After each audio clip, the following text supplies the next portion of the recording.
విలన్గా popular, కమెడియన్గా popular, మరి character యాక్టర్గా పాపులర్. అసలు మీరు ఎట్లా ఈ అన్ని రూపాంతరాలు ఎట్లా చెందారు? అసలు మిమ్మల్ని మీరు ఏ యాక్టర్గా అభివర్ణించుకుంటారు?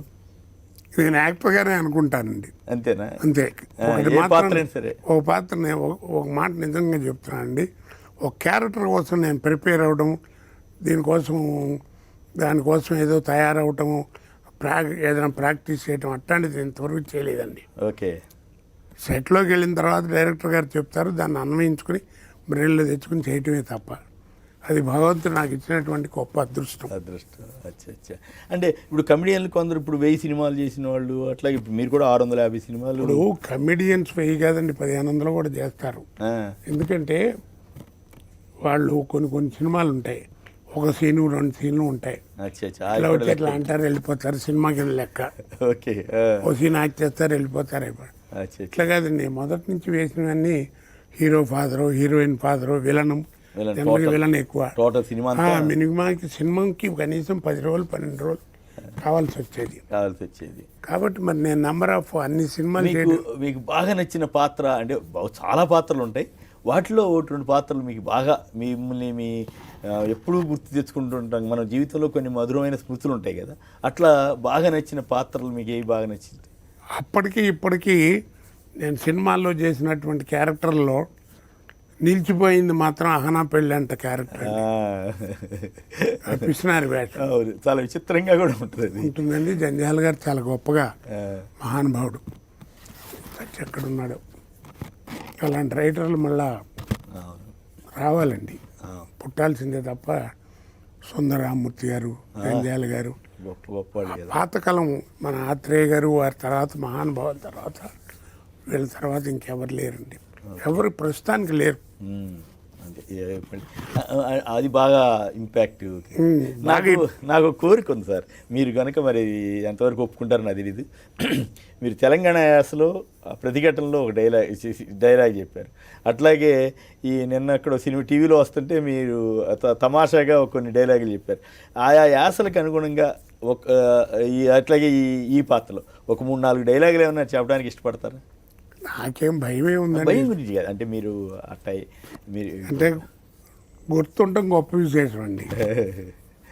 అది ప్రతిఘటన సినిమాలో డైలాగు, పార్టీ ప్రెసిడెంట్గా క్యారెక్టర్ కదండి, అతన్ని విలన్ని ఎమ్మెల్యేగా ఎన్నుకుంటున్నామని చెప్పడానికి వస్తాం కాశీ నా పాత్ర అండి. అతను చరణ్ రాజు వేశాడు. ఆ సీను మొట్టమొదటి రోజు చేసిందండి. ఇది హైదరాబాద్కి రైలు గాడీ మీద పోయేటందుకు పైసలు ఉన్న ప్రతిోడు ప్రజాస్వామ్యం గురించి మాట్లాడుతాను. చివరికి ఆఖరికి హైదరాబాద్కి రైలు గాడీలో పోయేటందుకు పైసలు ఉన్న ప్రతిోడు ప్రజాస్వామ్యం గురించి మాట్లాడుతుండు. ఆయన ప్రజాస్వామ్యం అంటే ఏంది బై అని అడిగినాం అనుకో, హైదరాబాద్లో ఆడుండే హోటల్ పేరు చెప్తాడు. డిస్టెంట్ దమాకు లేని వాళ్ళు అందరూ నా తానికి వచ్చి నాకు సీటు కావాలి అని నన్ను చంపు తింటాండ్రు. మరి నేనేం చేయాలి? అంతానున్న పైసలు చూసి, అంతానున్న సత్తా చూసి నేను చూడాలి. పెసండి పైసలు కానీ సత్తా కానీ ఈ ఖాళీగానికి ఉంది, అందుకే ఆయన చేస్తున్నాం అంటే. అట్టు రామారావు పాపం పోయారు, ఆయన వేసాడు ఆ గాంధీ పాత్ర. మేము రౌడీల్ని గుండాలకి మేము ఒప్పుకోము అని ఆయన ఎదురుకిస్తాడు.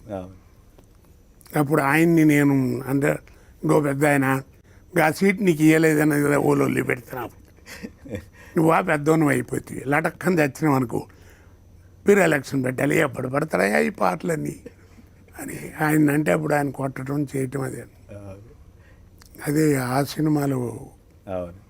ఇప్పుడు భలే గుర్తుంది సార్. అయినా కూడా మీరు ఇంత ఈ ప్రేక్షకుల కోసం మీరు ఇట్లా చెప్పినందుకు మరీ ధన్యవాదాలు. ఇంకేదన్నా సరదాగా కామెడీ పాత్ర ఏదన్నా డైలాగులు ఏదన్నా ఒకటి చెప్తారా?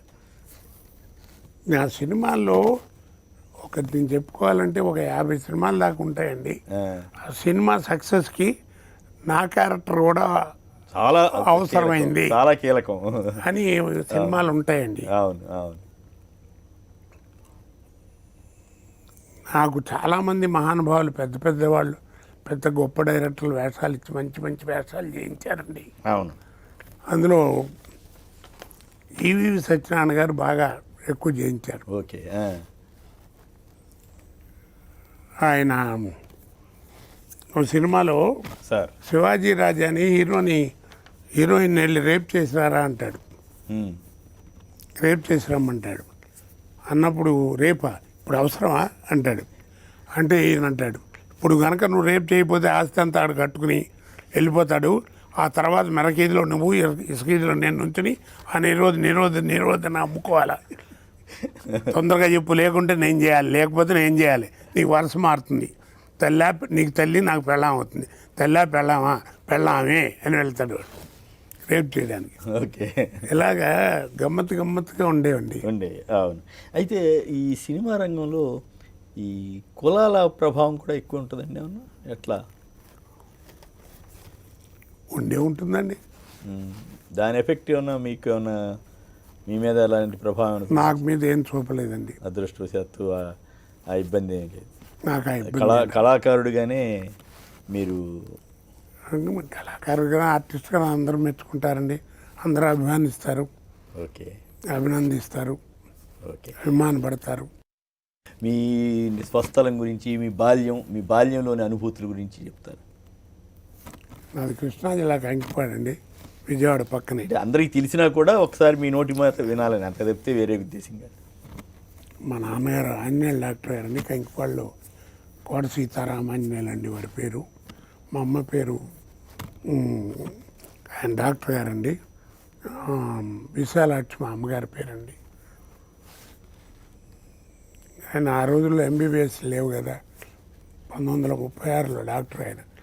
Chennai Madras university first. అప్పుడు మెట్రికులేషన్ తర్వాత వెళ్ళేవాళ్ళు. ఎంబీబీఎస్ లేవు. ఎల్ఎంపీస్ అనేవాళ్ళు. ఎల్ఎంపీ, జీసీఐఎం, లోకల్ మెడికల్ ప్రాక్టీషనర్ ఇట్లేదు అనేవాళ్ళు. అదే licensed medical practitioner, correct. LMP అనేవాళ్ళు. అదండి బాగా పేరున్నటువంటి డాక్టర్ గారు. నన్ను డాక్టర్ చేద్దామని అభిలాష అండి. ఓకే. అంటే నాన్నగారి కంటే ముందు ఊళ్ళో వాళ్ళు డాక్టర్ గారు. మా నాన్నగారిని డాక్టర్ గారిని ఎవరు పిలిచేవారు కాదండి, నాన్నగారనే పిలిచేవారు. అందరు నాన్నగారు అభిమానంగా చూసి. ఓకే. అంటే గొప్ప చెప్పడం కాదు కానండి, ఎప్పుడు ఎవరన్నా డబ్బులు ఇస్తుంటే అక్కడ పడేసిపోరా అంటుండేవాడు. ఎప్పుడు 300 మంది పేషెంట్స్ రోజుకి.